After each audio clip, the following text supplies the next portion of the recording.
business news now. Charles Pellegrin was looking very intently at that portrait, but he's starting by talking about tariffs, in fact. It's a new kind of tariff threat, though, isn't it, Charles, by Donald Trump. This time, it's directed at Venezuela. With a social media post on Truth Social, then an executive order, Donald Trump has promised to slap a 25% tariff on the goods of any country that buys oil and gas from Venezuela. Trump is accusing the regime in Caracas of purposefully sending gang members to the United States. The tariffs would take effect on April 2nd at the same time as a host of other quote-unquote reciprocal tariffs that Donald Trump has promised to implement, and would add pressure on the buyers of Venezuelan oil, which have provided a lifeline for the regime of Nicolas Maduro. Trump sees these secondary tariffs, as he calls them, as a better option than sanctions to apply pressure, as they don't have the potential to weaken the U.S. dollar and could raise revenue for the U.S. state. So which countries then, Charles, would be most affected by such a measure?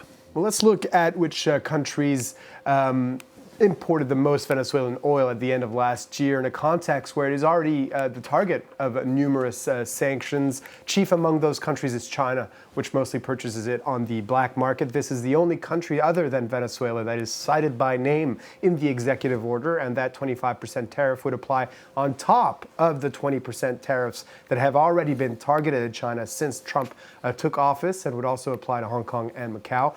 The U.S. is also a major importer, as oil major Chevron has benefited from an exceptional license to operate in Venezuela. They've now been given a 2-month extension until May 27th to wind down their operations there. And among the other countries affected would be India, whose Reliance Industries has benefited from licenses similar to Chevron's. And not included in the graph are also Spain and Cuba. So what about Venezuela? A response from them?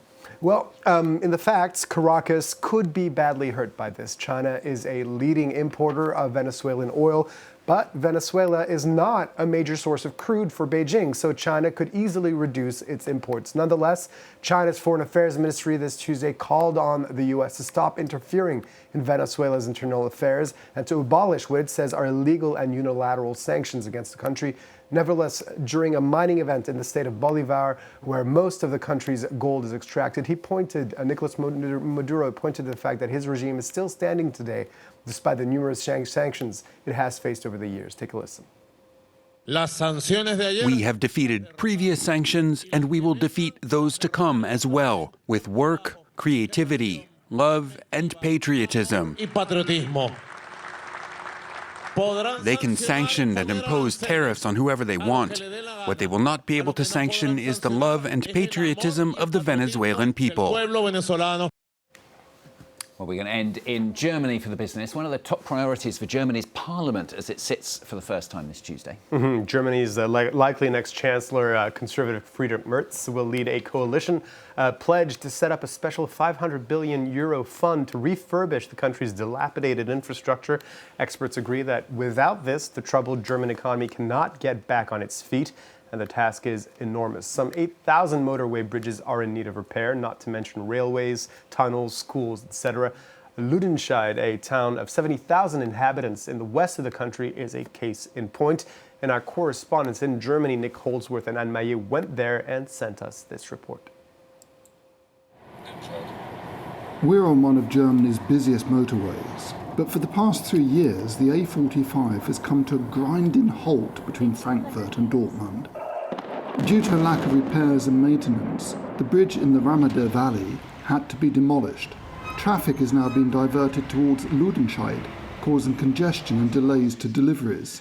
It's a headache for businesses.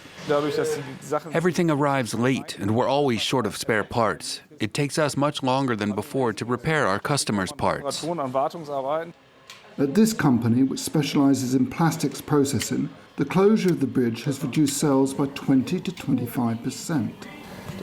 All these problems have caused us to lose market share because our customers expect fast deliveries. 20,000 cars and lorries pass through Lüdenscheid town centre every day, a nightmare for local residents too. Over there you see the future Ramada Bridge, which is magnificent. We can't wait. Carolyn is a bank employee. She's been following every stage of the project, which has turned her daily life upside down. The stress of the situation got to me so much that I resigned from my job in Lüdenscheid to take a job in the next town, just so I could avoid the traffic. Damit ich in die andere Richtung fahren kann. The work is due to be completed this year, but 8,000 other bridges in Germany are also in need of repair. The mayor hopes that the setbacks in Lüdenscheid will serve as an example to the new government, which wants to invest 500 billion euros in infrastructure. If all goes well, we will have rebuilt the bridge in just 4 years. This could serve as a model for other construction projects in Germany, to do it in less time. The challenges for Germany are titanic.